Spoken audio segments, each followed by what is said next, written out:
অভিনেত্ৰী আঙুৰলতা ডেকাই ক'লে এই মহান মানুহজনৰ মাৰ্গদৰ্শন লাভ কৰিলে আমাৰ দৰে বহু অনুগামী সুখী হয়।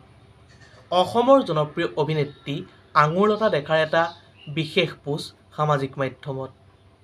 সকলো সবিশেষ জানিবলৈ অলপো স্কিপ নকৰাকৈ অনুগ্ৰহ কৰি ভিডিঅ'টো প্ৰথমৰ পৰা শেষলৈকে চাই থাকিব। নমস্কাৰ বন্ধু বান্ধৱীসকল, আপোনালোক সকলোকে আন্তৰিক স্বাগতম জনাইছোঁ আমাৰ চেনেলৰ অন্য এটা নতুন ভিডিঅ'লৈ।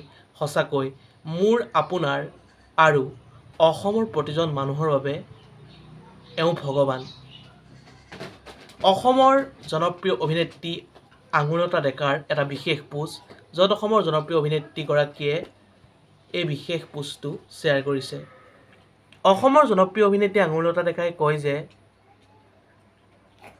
এই মানুহজন আমাৰ বাবে, সমগ্ৰ ৰাজ্যৰ বাবে এজন ভগৱান।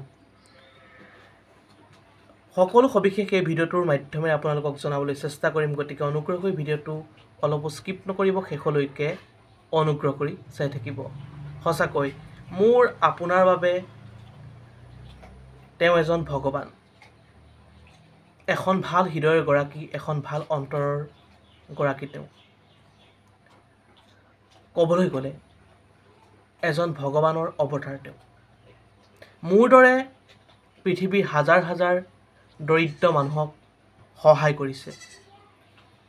অসমৰ হাজাৰ হাজাৰ দৰিদ্ৰ পৰিয়ালৰ জটিল ৰোগৰ চিকিৎসা কৰিছে আৰু অসমৰ হাজাৰ হাজাৰ দৰিদ্ৰ মানুহৰ জটিল ৰোগৰ চিকিৎসা প্ৰদান কৰি এক নতুন জীৱন দিছে অসমৰ জনপ্ৰিয় মুখ্যমন্ত্ৰী হিমন্ত বিশ্ব শৰ্মাদেৱে। আৰু অসমৰ জনপ্ৰিয় মুখ্যমন্ত্ৰী হিমন্ত বিশ্ব শৰ্মাদেৱে অসমৰ বহুতো দৰিদ্ৰ পৰিয়ালৰ মানুহৰ জটিল ৰোগৰ চিকিৎসা বিনামূলীয়াকৈ কৰি এটা নতুন জীৱন দিছে মোৰ আপোনাৰ সকলোৱে মৰমৰ অতি শ্ৰদ্ধাৰ অসমৰ ষ্টাৰ কেম্পেইনাৰ হিমন্ত বিশ্ব শৰ্মা ডাঙৰীয়াই। আৰু সেয়েহে অসমৰ জনপ্ৰিয় অভিনেত্ৰী আঙুৰলতা ডেকাই সামাজিক মাধ্যমত এটা বিশেষ পোষ্ট শ্বেয়াৰ কৰি কৈছে যে অসমৰ জনপ্ৰিয় মুখ্যমন্ত্ৰী হিমন্ত বিশ্ব শৰ্মাদেৱৰ মাৰ্গদৰ্শন লাভ কৰিলে আমাৰ দৰে প্ৰতিজন অনুগামী সুখী হয়। সৰ্বশেষত অসমৰ জনপ্ৰিয় মুখ্যমন্ত্ৰী হিমন্ত বিশ্ব শৰ্মাদেৱ সদায় সুস্বাস্থ্যৱান হৈ থাকক, তেওঁৰ দীৰ্ঘায়ু কামনা কৰিছোঁ।